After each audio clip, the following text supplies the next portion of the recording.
Seja bem-vindo ao canal Ensinar com Dedicação. Paz do Senhor, professores, seja bem-vindo ao canal Ensinar com Dedicação. Que alegria estarmos juntos de novo para mais um momento de muito estudo da palavra. Hoje a gente vai mergulhar na preparação da lição 9, Jacó e Esaú, irmãos em conflito. Vamos organizar as ideias para levar aquele alimento espiritual de primeira para as nossas classes de escola dominical. Olha só essa frase que é o coração do nosso material de hoje. Os pais não devem ter preferência entre seus filhos. Forte, né? É um privilégio tremendo a gente poder refletir sobre isso juntos e levar uma mensagem que pode literalmente curar famílias inteiras dentro das nossas congregações. Para a nossa conversa de hoje fluir bem, eu montei esse plano de aula direto ao ponto. Dá uma olhada. A gente vai falar sobre a dependência do Espírito Santo, a soberania de Deus, o peso real da primogenitura, os perigos desse favoritismo familiar que a gente acabou de citar, algumas dicas pedagógicas bem práticas e, claro, como fechar a aula com chave de ouro lá na aplicação. Então, bora para o nosso primeiro ponto. Dependência do Espírito Santo, que é o verdadeiro coração de quem ensina. Gente, vamos ser sinceros. Conhecimento teológico é ótimo, mas não faz o trabalho sozinho. A gente pode saber o hebraico todo de cor, dominar todas as datas históricas, mas sem a presença viva do Espírito Santo ali na hora da aula, ela simplesmente não ganha vida. A teologia traz a informação, sem dúvida, mas é só o Espírito que realmente transforma aquele coração que está ali te ouvindo no domingo de manhã. E aí eu quero deixar essa pergunta para a gente refletir com muito carinho. Será que o preparo para essa aula está sendo regado à oração mesmo? Ou será que a gente está só dando aquela folheada rápida na revista no sábado à noite? O ensino que realmente quebra as correntes e cura os lares começa ali, de joelhos. Com esse alicerce bem firme, a gente pode avançar para o texto bíblico. Ponto 2 do nosso estudo. A soberania de Deus cobrindo a promessa e o nascimento dos gêmeos. Para começar a explicar para os alunos, lembra a eles que a história não foi nada fácil. Rebeca era estéril. Mas Isaac, cheio de fé, não olhou para a esterilidade como um ponto final e se acomodou. Ele foi lá e orou com insistência. A chegada desses gêmeos foi a resposta direta de Deus à oração de um homem que confiou de verdade. E olha como o relógio de Deus é impressionante. Isaac casou aos 40 anos, certo? Mas os meninos só nasceram quando ele já tinha 60. Pensa nisso, foram 20 anos de espera. E durante a gravidez, Rebeca sentiu uma luta literal na barriga. Quando ela vai consultar a Deus, recebe uma revelação que ia contra tudo que a cultura da época ditava. O maior serviria ao menor. Ou seja, antes mesmo dos meninos respirarem pela primeira vez, a soberania de Deus já tinha traçado a história, escolhendo Jacó para dar continuidade à promessa. Tópico 3. O valor da primogenitura. É aqui que entra o grande embate entre o espiritual e o carnal. Para ninguém ficar perdido na classe, vale a pena mastigar bem esse conceito de primogenitura. No Antigo Testamento, isso estava longe de ser só sobre dinheiro ou fazendas, embora incluísse uma porção dupla dos bens. O peso real aqui era espiritual.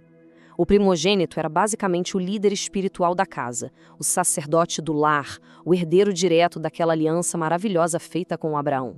Era algo sagrado, algo instituído pelo próprio Deus. E é exatamente aí que a gente vê o choque de valores gritante entre os irmãos.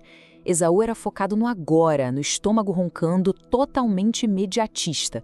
Gente, ele literalmente trocou uma aliança espiritual eterna por um simples prato de lentilhas. Ele desprezou o sagrado.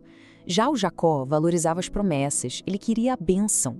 O erro do Jacó não foi desejar o que era de Deus, de jeito nenhum, mas sim aquele método terrível, cheio de engano e artimanhas carnais que ele e a mãe decidiram usar para conseguir isso. E isso nos puxa direto para o quarto ponto, os perigos do favoritismo familiar, como uma casa acaba ficando completamente dividida. Aqui a história fica tensa, porque a gente vê claramente como a preferência por um filho cega os pais. Isaac preferia Esaú por causa da caça.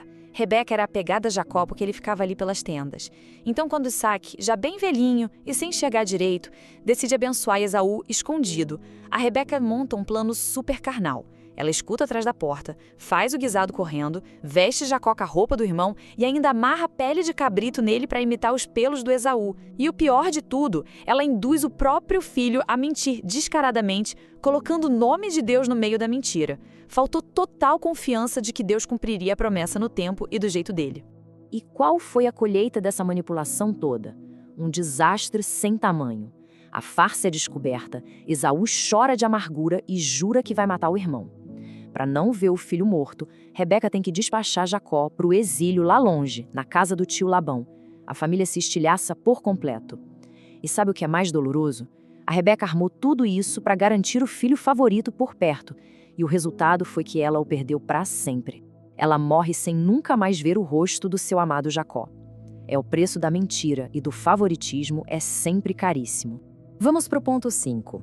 Aqui vão algumas dicas pedagógicas bem práticas sobre como você pode ministrar essa aula para os adultos. Na hora de fechar o seu esboço, anota aí o que é inegociável. Você precisa focar na soberania de Deus agindo desde o ventre materno e mostrar os estragos emocionais e espirituais reais que o favoritismo causa num lar. Isso tem que ter. Agora, se você quer enriquecer a sua aula, dá aquele algo a mais, gasta uns minutinhos explicando direitinho o peso histórico da primogenitura. Quando os alunos entenderem esse contexto profundo, eles vão conseguir enxergar a loucura que foi a escolha do Esaú. Mas um alerta super importante: fujam das armadilhas. Quando a gente menciona que Deus escolheu Jacó antes de nascer, é batata. Sempre tem alguém na sala que quer começar um debate enorme e complexo sobre predestinação e livre-arbítrio. Não deixa isso consumir o seu tempo sagrado da aula. Conduz o pessoal de volta para o foco principal, que são as dinâmicas de família, o peso das mentiras e a importância da gente fazer boas escolhas no dia a dia. E para prender a atenção da classe, uma dica ótima é já começar com um dilema bem atual. Pergunta para eles logo de cara: quantas vezes a gente faz um péssimo negócio trocando nossa paz por um momento de raiva ou prazer? Outra coisa que funciona maravilhosamente bem é desenhar no quadro branco as diferenças de atitude entre Jacó e Esaú. E o mais importante, traz a tenda de Isaac para os dias de hoje. Mostra como a falta de comunicação honesta e a preferência por um filho ainda são coisas que adoecem muitos lares nas nossas igrejas hoje. E chegamos ao nosso último ponto: a aplicação e o encerramento. É a hora de aterrissar a mensagem e tocar o coração. Para fechar sua aula impactando de verdade, olha bem nos olhos da sua classe e solta essa reflexão. Será que, assim como Esaú, a gente está trocando as nossas bênçãos espirituais eternas por um simples prato de lentilhas passageiro? E olha, esse prato de lentilhas pode ser a busca desenfreada por status, pode ser um pecado escondido que ninguém vê, um dinheiro que não é lícito ou qualquer prazer temporário. É o tipo de pergunta que cria aquele silêncio profundo na sala e não deixa ninguém sair da mesma forma que entrou. Bom, e com isso a gente fecha o nosso estudo. Que o Senhor enche o seu coração de sabedoria e muita graça para ministrar essa aula, porque o tema a gente viu é bem desafiador. A família de Isaac não era nem um pouco perfeita, mas Deus trabalha através de nós, mesmo no meio de tantas imperfeições, desde que a gente se renda a Ele. Que Deus abençoe poderosamente o seu ministério e a sua vontade de ensinar. Ah, e atenção! Na semana que vem, na lição 10, a gente vai ver o Jacó fugindo de casa e tendo aquele encontro espetacular e transformador com Deus lá em Betel. O enganador vai ficar cara a cara com o Senhor. Volta aqui na próxima semana para a gente preparar essa aula juntos, combinado? Fiquem na paz e até lá!